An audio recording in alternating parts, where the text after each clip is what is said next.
Hello, you wonderful people, and welcome back to yet another Spellcaster Devlog. I know it's been, I don't know, like several months since the last one, but I've been really busy with a whole bunch of stuff, and I only have time to continue working on devlogs now. So I actually have a list of all the stuff that I did change, and it's not really a long list for 2 whole months, but again, I've been doing a lot of stuff. So let's just go through them really quickly. It's not going to be very long or like be as entertaining as some of my other ones. But yeah, let's just talk about it, I guess. So starting off with map expansion, um, there is now a lot more map. There's not very much else to say about this. But for example, in the cave section alone, there are now 8 rooms, and there's 1 extra room in planes. In fact, if I open up one of my programs, Pixelorama, which I use for like drawing my map, yep. So here is pretty much the current state of the game. Um, Ignore this room over here. This room doesn't actually exist yet. But other than that, pretty much this entire section over here is all new. Like all the cave sections over there. This room over here is new. This bottom section here, this section over here, that's pretty much all new. I mean, it's not that complicated just yet, but don't worry, I'm just getting started. There's also this new passageway into the Starter Plains, which I've been like doing this a lot, and I always go, why is there this like ledge in plains that you just can't get to until later? So and it doesn't lead anywhere. So now we have it here. This is also just to keep me in check from doing absolutely random stuff. Like, I think I used to have this over here. I used to have like this room over here lead down to this one over here. I think it still does actually, so I still need to change that. And I used to have this, I think, leading somewhere. I think you used to have this exit leading like somewhere to here even. I don't know, but yeah, just having a map really does simplify things down a lot. This is mostly to scale. I mean, mostly to scale. With 1 block here, corresponds to 1 block in game. It's got like some of the features like down here where you got like blocks, platforms and stuff. I also have a bunch of markers like the boss one. The boss room, boss 2 room is actually over here somewhere. This room isn't actually expanded yet. Currently, it's only up to here, but that'll hopefully change later on. So yeah, that's the map stuff done. We also added a few more items like a blue orb, a blue shard, small orb, and a simple key, which doesn't do anything. So blue shard eventually might lead to something cool. I don't even know at this point. I just went, you know what we should do? We should have an item that just sits there looking pretty, and we can muck around with it. So as I go through the next few changes, I'm just going to start up the game so you can just see what has changed exactly. I'm going to delete this. Alright, let me actually check my list because I don't know what's going on. Oh yes, the pathfinding system. And actually, let's just start from the start. First of all, there's this hint text over here now. So when you set to start the game and you're in these blue boxes, which you won't see in the actual game, simple tutorial, I guess, for people just to like, yeah, do stuff. Also, with some of my other like more technical changes, Godot 4.3 released while I was building this. So all these grounds which used to be tile maps are now tile map layers. Also, there's this guy who wants to talk to you, and there is like a bit of dialogue. You can see like occasionally, like not for this conversation really, but you can see like whenever there's a full stop, there's like a wait time, which is also something new. Is that conversations now can like pause for a certain amount of time. So this guy gives you an item called Back in Time, which is an upgrade, and it's pretty much is the respawn system of this game. That's how I explain it in lore. It's just, well, you just reverse time, and to make it seem like not everyone has this, because this does seem very powered. You know, if like you're walking along and then suddenly you got transported back 3 days, this guy here, no one's talked to him before. He's just a lonely guy, and so he wants to give you this thing he's created, which no one else has taken. although there isn't proper implementation for this yet, I plan to have you permadie if you don't talk to this guy and pick up the item. But for now, nothing really interesting happens. So these rocks still fall down, but now there's circles, because one guy told me that using circles is a lot more performance friendly. And yes, I agree with that statement, because my game is definitely not dying in a hole right now. But also, I guess, to further enhance the fact that I don't want my game to die, I have set it so that all the rocks freeze after 2 seconds, so nothing really, really bad can happen to your computer in that time. At least I hope. There's this other one here as well. Pretty much the same thing. These barriers here only appear after you hit the trigger for it. This one is making my computer lag slightly, but whatever, it's probably irrelevant. I'll fix this later. The third drop is over here somewhere, where yet another large pile of rocks just drops down from the ceiling. And the final set of rocks is just up here somewhere.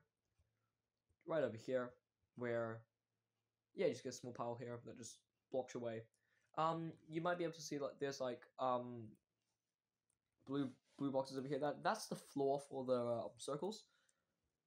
Yeah, so it looks like they're floating right now, but that'll also hopefully get fixed. And finally, you pop up for obtaining items, and now sword is actually a obtainable item now. You only obtain a sword after you come all this way. So I'm planning on adding like a mini tutorial section for you actually using a sword, but that'll have to come later. For now, let's just go through this familiar portal again, back through this like cool lighting section that I made like so long ago, several months ago. This fight is still pretty much the same thing. Nothing really has changed. But while I'm doing this fight, let's talk about something else that I had to fix, which was a very weird problem with the fact that these like these items here, they're called drop items in the code, and they will just always respawn. Like they'll either always respawn or they will never respawn. That took me like a whole week to fix. And it ended up being the fact that I just didn't call a function every time a rune was saved, instead I was calling like every time the game was started. But yeah, that was fun. There was actually another problem with the fact that these like occupy up a lot of space. In fact, I put an image of what one of these saves looks like after being playing for a while. But yeah, I'll hopefully fix that in time for next time. So another change I made was that save points, now when you whack them and save, they now fully heal you, and they will restore your mana, which you won't actually get to see until later. But for now, let's like head up to the surface and talk about some other small changes.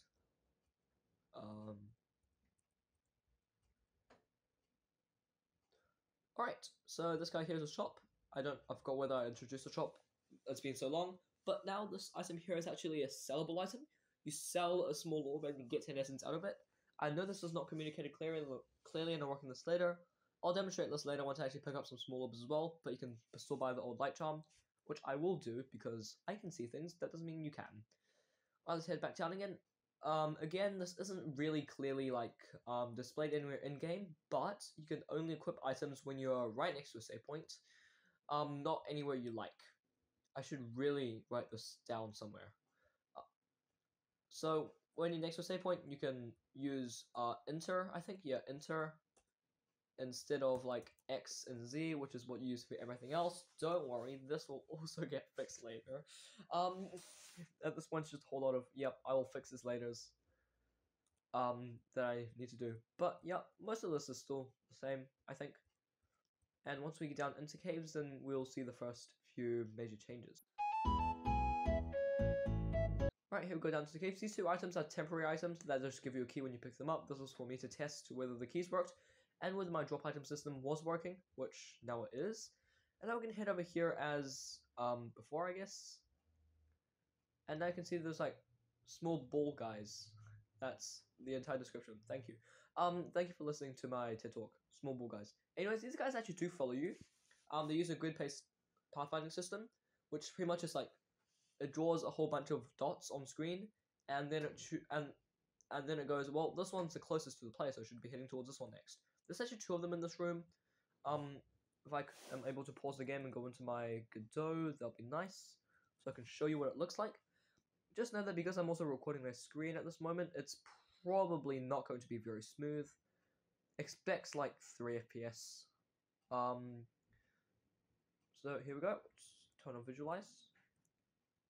And there we go. So you can see the grid of black dots are the places that you can't reach the player at. So if the balls are in any of those, I'm going to die. So if the balls are in any of those places, it just won't pathfind. Also, you can see right now it's not actually updating. That's because to save on having my computer not die, I've set it to only update when something calls update on it. So like here, and you can just see that when as I'm moving around, excuse me, die. Thank you. You can see actually, yep. As you can see, when I'm moving around, the colors of the dots change. The greener ones are the ones closer to me, and the orange ones are the ones that have more cost. So you can see when I, for example, come up over come up over here, I think. Yep, you can see the guys slowly like tracing the dots to come back to me by looking at the highest cost, looking at the lowest cost one around them. It's still like a little bit sketchy on some of these, but that'll hopefully get fixed later. Anyways, let's just stop this. I don't know whether I fixed the problem with this not clearing. It doesn't clear, okay. Well, you guys just get to see this for another 5 minutes while I go to a save point to restart my game. So you can see that there's a drop. I'm pretty sure this room is all new. I don't even know anymore. This might be, this might not be. Future me will probably tell me. But yeah, these are spikes. Don't touch them, they'll hurt. There is an item over here that you have to get dash to get, and that's the blue shard, which I'll demonstrate later. Well, now let's just keep on hitting forwards. Forwards. Alright, we're going to ignore this entrance. Because cool demonstrations later, I guess. But let's come over here first. So these rooms are mostly devoid of enemies. That's because I just can't be bothered putting enemies into these rooms yet. And here we go. So this is a block. This is a wall, and you can see the lever is... that's not where the lever is. You can see the lever's over here. You have to flip the lever to open up this thing, otherwise you just can't walk through it. Anyways, let's now go and open up the lever, which is somewhere over here. So this is mainly just like a shortcut. If for some reason you've unlocked the door and then you've died and you don't want to do this massive room over here, then you can just keep on walking forwards. And if we come into this room over here, we will see some of the new drop items I was talking about. Like this one over here, which is a small orb. Also, it's a good time to mention that now there's an item panel over here. I don't know whether I included this or not. Again, it's been a few months. But yeah, you can just toggle between these two faces using these arrows that turn blue when you select them. And you can see there's a small white orb that can be sold for a low price. Yay. There's also this, if I can actually get up there, that is. There is this other wall here, which you can't actually flip the lever on. I think. It's kind of just there for coolness, I guess. There's another orb actually up here. If I can get to it, that is, without, like, dying, because I'm a professional in my own game. Right, there's another orb over here. And there's another orb over here. While we're down here, and I'm heading towards our next location, let me know in the comments if you can figure out how many different background tile maps there are. This is... yeah, I just really want to know if anyone's actually been paying attention to it, if there's any changes, and yeah, just how many tile maps there are in the background. Alright, let's head over here, and here we can see the same wall we were just on, and now we have a lever which we flick it and the wall just disappears. Yeah, disappearing walls, I guess. Anyways, let's do this very hard platforming section. You didn't see anything. I'm a professional, I swear. Oh my god, okay. I am pretty sure this is, I will... Alright, cool. As I was saying, I'm pretty sure this hasn't been seen before. Let me reset my game, actually, so you can actually see the, beautiful stuff that is not having a grid of dots on your screen. But yeah, I'm pretty sure this is all new. You can see there's like a bit of light. I don't know why it cuts off so, not finally over, over here. But whatever, that'll get fixed later, I think. And you come over to this room here. This is not classified as a dark room. This is actually really, really light. I'm planning on making this like a lot lighter maybe, and having the boss here, no spoilers. We might just suck the light out. But anyway, that's enough. Let's go fight the boss, which is just the bigger version of the ghost ball, which you find everywhere. this is something I really want to do. Just well, if the entire area has like a whole bunch of ball ghosts, then the boss should naturally just be a massive ghost ball that charges you and can actually move through floors, unlike all the other ones. So this boss is, I wouldn't say it's decently hard. It's just kind of hard, I guess. Like his attack patterns definitely aren't hard. He also talks during the fight, which is different from all the other conversations, because during this one you can actually move and it progresses by itself. So if you really want to look at it, you can look at it. Otherwise, if you don't, then it's not like really standing in your way. Okay, well that was all intended because this shows the really cool lore explanation as to back in time. As you can see, the hourglass, which you can see in the icon, just tips over, and then you respawn back in time, just like it says. Oh my goodness, it's almost as that was intended. And let's go back to fighting the boss. Also, this is an intentional design choice to have the boss be a decent walk away. Because I want the player to like go. I want to give some negative feedback to the player. If they die, because dying is not good. So you will have to take like a 10-second walk back. I don't know what it's doing there, but so this boss actually did quite a few different things during my development process. Like there was a time when he was literally a ping pong ball. I know that's not overdone at all. And I think there was another time when he would walk along the walls. I think, whatever. This development of this game has been very weird lately. But yeah, this guy also scales by getting faster and dashing more frequently, like the longer you've been fighting him. Also, in the spirit of my attempt to make this game as RNG free as possible, he does actually, he just always does the same cooldown. So if I don't hit him, he's always going to dash at the same times, and he's always going to dash towards me. Like when I like start, he's always going to dash to, like when he starts dashing, he's always going to hit towards me, just for consistency reasons and because I really don't like having to fight RNG. Anyways, that totally wasn't close at all. So let me pick up this item here, which is dash. You can that's totally the dash icon, and it's not because I was too lazy to design a dash icon. But yeah, now I can press C to dash. Yay! So let me heal up here, and while I'm heading to my next location, I'd like to quickly reminisce about the times when you used to have to equip charms, and some of them would fill up charm slots, and then it was a really complicated system, and dash was just one of those things. And so now just having it be a permanent upgrade and not having it be that confusing is definitely a great change, I would say. And yeah, it definitely doesn't feel half bad as well.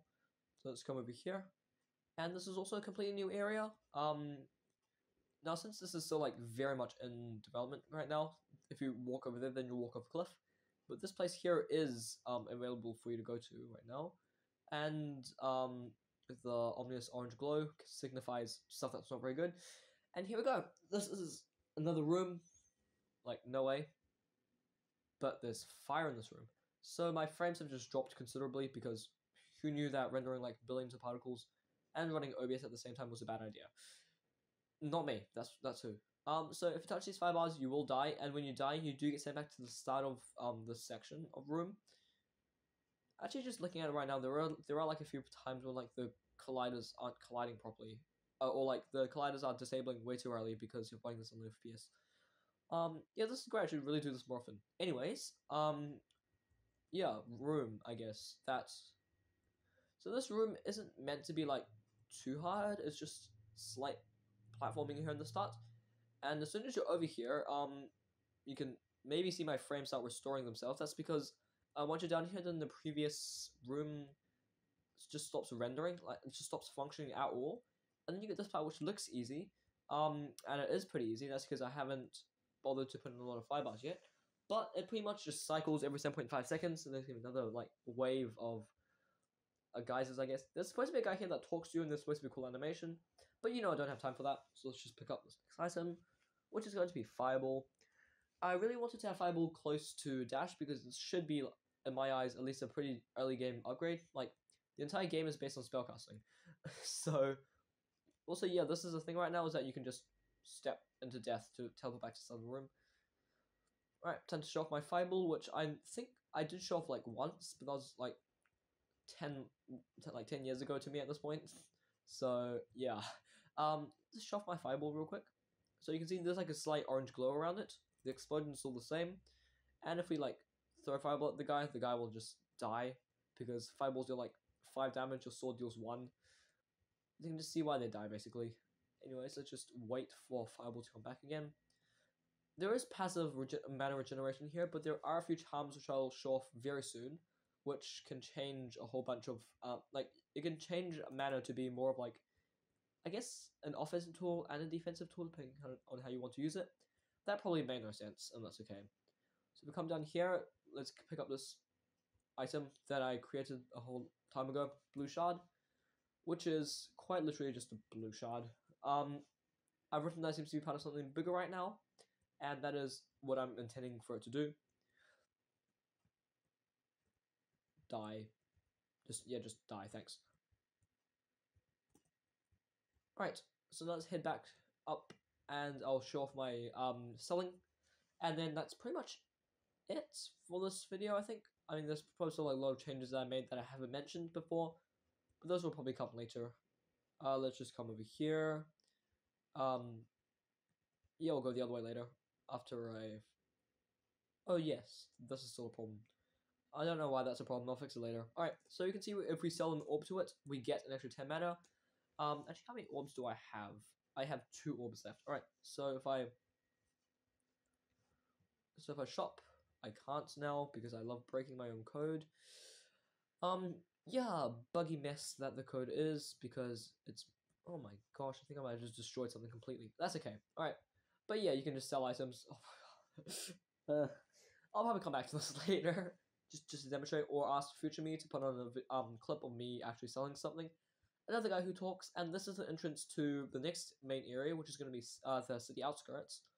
And yeah, this here is just to stop you from getting in without dash. So you either need dash or double jump to get in. Like you can't jump up there normally. And if you're in here, then you're not jumping. It is also pretty impossible for you to get from here over to there. Like even with like the 0.2-second Kaido jump, you're just not making it. So you do need dash to get over here, which is the intentional long, and then you would have like some other shops over here. Then later on, like when you reach the other side, over here, it's going to lead to like the main city, which is going to be like another side quest. No spoilers. But yeah, let me jump into my other save with all the items, like all the items.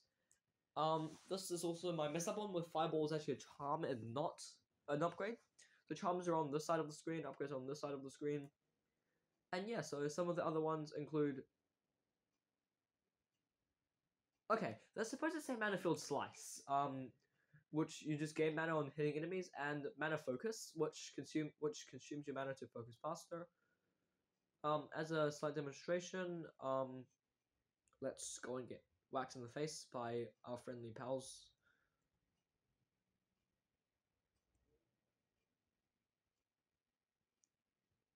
Right, you can see that I lost some mana. So now when you hit enemies, they will give you some... Now, if you hit enemies with the charm equipped, it gives you 2 mana at a time. This doesn't actually scale well to bosses because bosses also give you 2. That might be changed later, I don't know. But you can just see that it gives you mana faster. And now for my second magic trick, demonstration, I will get whacked by one of these guys. So, alright, cool, die. Alright, so you also heal a lot faster. You can see when I start focusing that my mana is draining down and I'm focusing way quicker. Like, that is not 7.5 seconds. So if you don't know your normal heal time is 7.5 seconds, but using that, it goes down to 3.75 at the cost of consuming half of your mana bar. So if I start focusing and I stop, I just lose the mana. But if I like continue focusing, then it focuses at double speed while consuming some more mana. And if it can't consume any more mana, then it slows down, back down to its normal speed again. As you can see, it's way slower than before. So that's what the new charms do. If you have any more ideas, there is a link in the description, which I will remember to put there this time, trust. And yeah, that's pretty much all the changes I have here. Like, lots of set of changes. My recording is probably going to be like 30 seconds or something. Yeah, let me just check whether there's anything different yet. Oh yeah, I've also changed the item type from enum to a string. Definitely very important for you all to know. with that out of the way, thank you for watching this far. Let me just check the recording time actually. Holy crap, it's 25 minutes. I will shorten that, I think.